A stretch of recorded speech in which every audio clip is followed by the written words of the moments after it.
And he reiterated the earlier comments from the Holy Father about building bridges and no walls, a call to unity, a call to working together, right, for the good of humanity and also, the world, if you want to put it that way.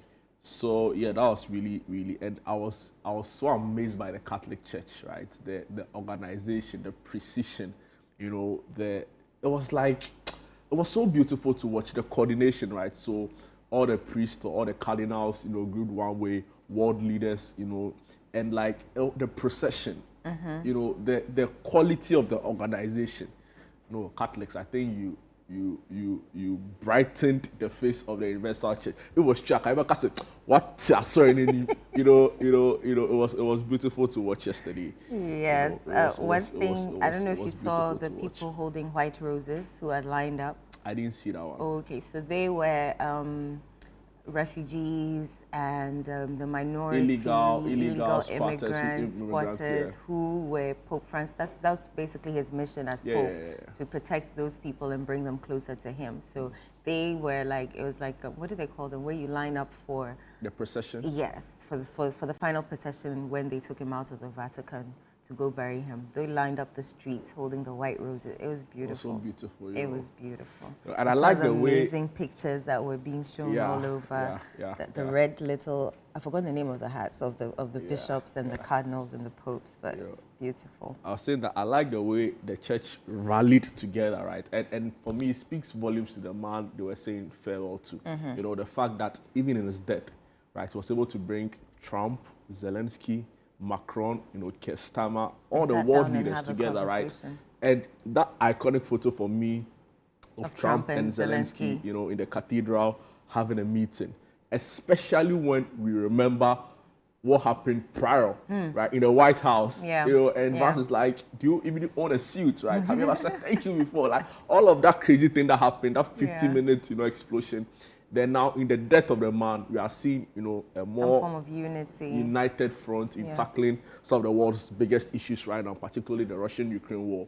For me, it spoke volumes of the man they were sending off, right? And I like the way the church rallied together, right? So irrespective of like domination, you saw like my former chairman of my church, Apostle Pokunina, he made a really beautiful post on social media about the late father, the late Holy Father, and for me, it was amazing seeing the church universal, come together in solidarity moments like this. It was amazing to watch. So shout outs to all of you in the Catholic faith and by extension Christians worldwide. That was really I listened to a journalist who had covered the Pope throughout his 12 years as pontificate, and he said like the time that they usually got to spend with him was in the flights to wherever they were going, and he'd always bring like unannounced press meetings with them. He'll come from where he's seated to the press side and say, ask me any question you want. And they'll no filter, no nothing. No PR, can it be, no. Just raw. He said this was one of the heart. popes who granted the most interviews to journalists, and it was raw and unabated. And anytime he comes onto the flight, he always comes through the media side, and he'll greet each of them one by one and talk to them. Are you okay? Did I ask? Did I answer your question? Don't worry, we'll have another session. And that was how it went. He was a natural born leader. It was like he was prepared for this. Right? But you can never know how, the Pope selection process, right? It makes it difficult to see if, there's anyone who is just prepared for it, right? Anyway, it brings back the really old debate of whether leaders are born or they are made. They are made. What do you think? I think both. They are born and they are made. Yeah. A leader can be born and a leader can be made. Can be made. was Kyle put on the spot again? Yeah. Was the Kufado's leadership born or it was made?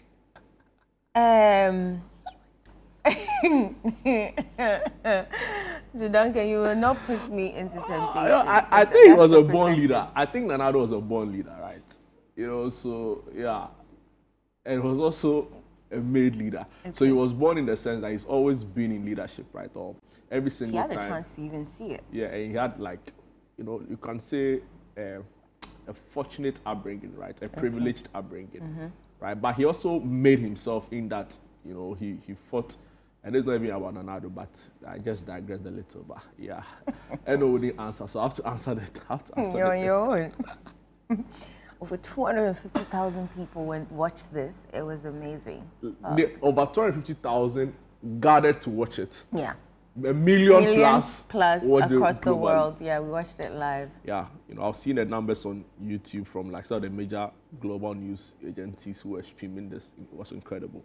Anyway, down here in Ghana, what's happening in our hometown? MPP is on the thank you tour. They say, Charlie, they gave them 41.7%, so they are grateful to Ghanaians.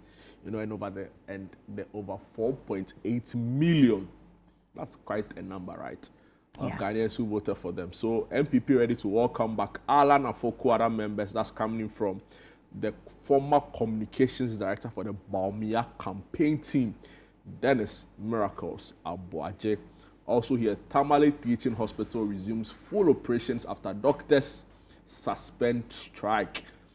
6 killed, 1 injured in a Dancy Dompoasi Road accident. Story on citynewsroom.com.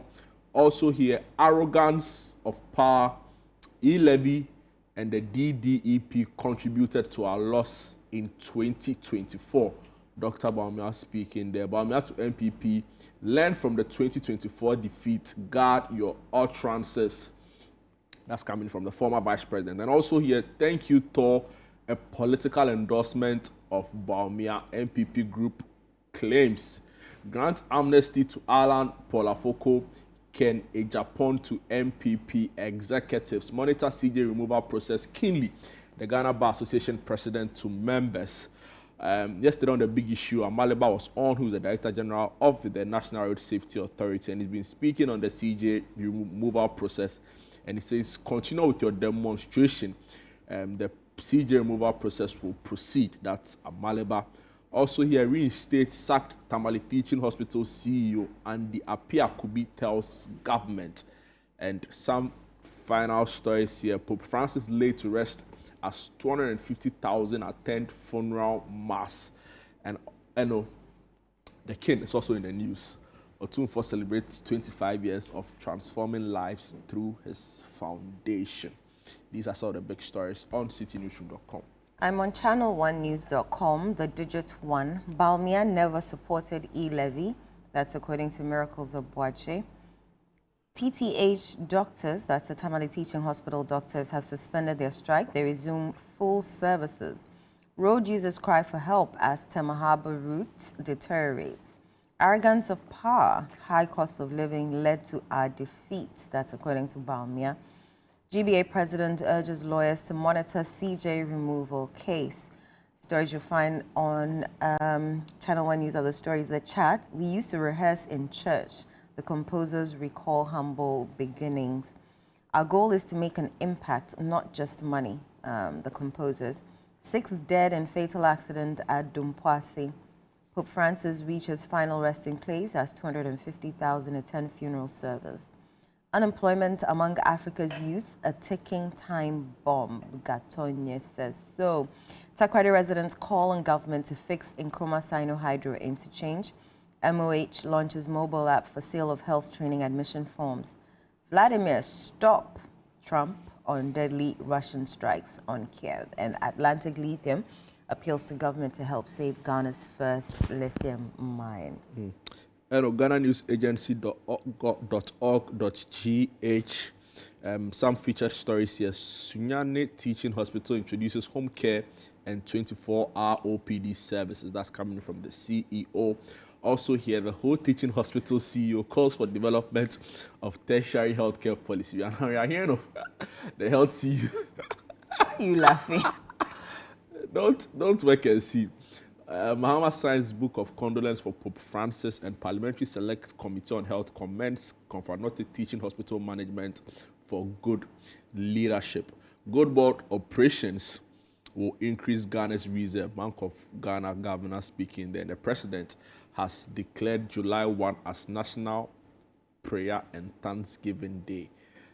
The former Deputy Attorney General also speaking in the news says the CJ suspension, no basis for establishing prima facie case. And these are sort of the big stories Okay, I'm on graphic.com.gh. Some of the stories you'll find there. Police arrest company driver, accomplices over gold robbery, seize guns and cash. Tamale Teaching Hospital doctors call off strike. Nene Boso Adamte the First, Council of State member, calls for unity over Greater Accra MMDCE nominations. Bawumia, internal attacks aided NDC's 2024 election strategy against NPP. GBA president suggests public hearing of petition against Chief Justice.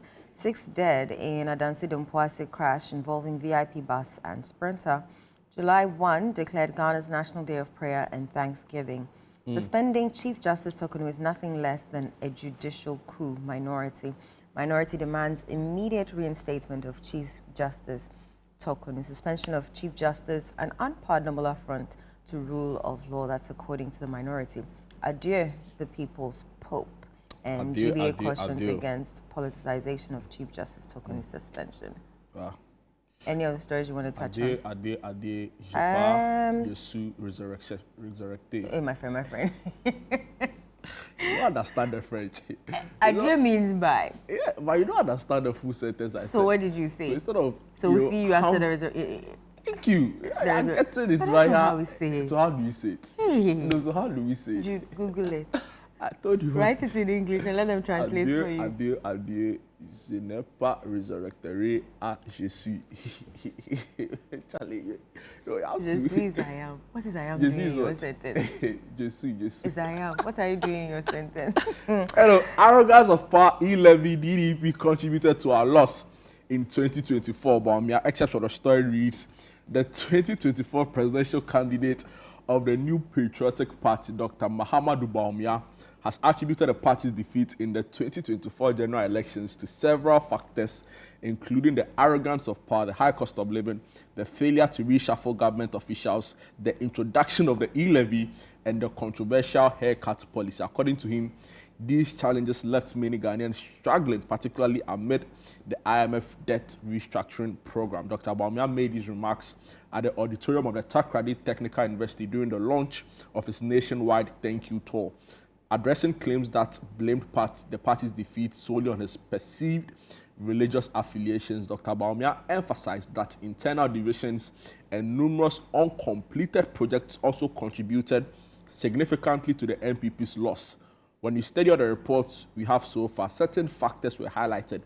These include the high cost of living, the prices of goods and services went up and left many Ghanaians struggling. Another factor that was highlighted is the arrogance of power we were not willing to listen to. The quote says, the party members told us to conduct a reshuffle, but after 8 years, we didn't listen. The party members told us that they didn't want e-levy, but we implemented it again. The party members told us that the DDP was going to be a major challenge, but we went ahead to implement it. Things were bad and we were not able to pay NAPCO, those employed under the youth and afforestation, caterers and others were not also being paid. He explained. The story goes on and on and on and on. I think this is the clearest admission of the challenges the NPP faced and the reasons why they lost in the 2020. And I think they should put to bed all the, our people didn't come out to vote. Our people were this. Well, they didn't come out to vote because of the issues enumerated by the former vice presidents, right? So hopefully, I want to see how the NPP manages itself. And I've seen a lot of people say Dr. Bawumia as a person has grown on them since in the aftermath of the election, right? Especially his early concession in the manner he did and some of his utterances post the election, right? So it sets up 2028 to be an interesting, because now the NDC will be coming with a new candidate, right? We don't know who the NPP is going to bring, but if they bring Bawumia, he has some experience because he would have been on the tickets in the previous election, and he has been around since 2008 when he was first named running mate. So I think it sets up 2028 to be an interesting spectacle, but they would have to cross the flag bearership first. And with all that Ken is doing right now, it's going to be interesting. All I'll say on this issue is, yes, efutu nsakani pa ajin soshe. I join myself to this proverb. All right. TTH doctors suspend strike, resume full services. A story on ChannelOneNews.com. Doctors at the Tamale Teaching Hospital have officially suspended their strike and resumed all services following an intervention efforts led by a delegation from the overlord of Bawumia, Abukari Mahama II. The doctors initiated the strike after a confrontation between Health Minister Kwabena Kando and hospital officials, which led to the dismissal of the hospital's chief executive officer, Dr. Adam Atiku. Dr. Atiku was relieved of his duties after an unannounced visit by the health minister on April 22, reportedly triggered by the death of a patient, Bavug Salim, due to a lack of a functional ventilator. A video of a heated exchange between Minister and Dr. Valentine Akulpa, head of the Accident and Emergency Department, went viral, sparking widespread public outcry. In response, the Doctors Association of Tamale Teaching Hospital suspended emergency and outpatient services indefinitely. However, following emergency engagements between the doctors, the health minister, and other stakeholders, the DATTH announced on Saturday, April 26, that it had resolved to call off the strike. Following the engagements, the association at an emergency meeting held on 26 April, well, that's a bit of what this says. So it further cautioned that it would advise itself should logistics necessary for efficient healthcare delivery not be provided in the short to medium term. And this story baffled me this week. In my mind, and there have been times where I've asked our Northern Regional correspondent, especially when the reagents issue at the dialysis centers, both in Kumasi and Accra, were happening. I'd be like, can you find out from Tamale if they have reagents? And she'd go there, and they refuse to speak to her. And that's an issue in Tamale. Most of the institutions refuse to speak to reporters, so we don't hear about the plights that they're facing until this issue came and realized that there's a whole list of things that you don't have. How are you operating a hospital without all these equipment, necessary equipment to function as a teaching hospital? Yeah, and a major referral point. And a major referral point. So it was disheartening. I hope now, going forward, we are back, but when we go to them to seek further interpretation of issues or ask them, do you have these things available? They'll speak to us so that we can also loud their message, and maybe somebody here in Accra who hasn't been to the northern region will take responsibility and work. One of the things that baffled me was the fact that the minister had to come and arrange a press conference to donate items that they need. The use of the word donation for me is, he didn't, I don't think he donated them. It was his responsibility, I know, but it wasn't there. So if all of these things were sitting in Accra, did they have to take the confrontation, the strike and everything for them to decide that, oh, let's take it to the Tamale? It was procured, but for other purposes. But now we've seen an emergency situation in the north. So let's give it to TTH and now make provisions for the rest. I don't know. I'm just trying to think, raise possible reasons why that happened. And just before we go, very finally, headlines. BBC, some international news headlines. Trump questions Putin's desire for peace after meeting Zelensky at the Vatican. We brought you a brief discussion on that. Also in Vancouver, a place that I hold very dear to my heart. In Canada, multiple dead after car drives into street festival in Vancouver. Police say these are developing stories. The past week had a lot of accidents as well here in Ghana. Exactly. Rather unfortunate. And this happened all the way in Vancouver, British Columbia in Canada. Hopefully, it's brought under control. Yeah. All right. So that's all time allows for our news review segment right here on Sunday Breakfast with myself, Jude and Eno. When we are back, there's a lot more exciting, things we have for you on the show, right? From our guest artist up until sport. It's a fully packed show just to make your Sunday, more entertaining and more meaningful. Don't go away. We'll be back.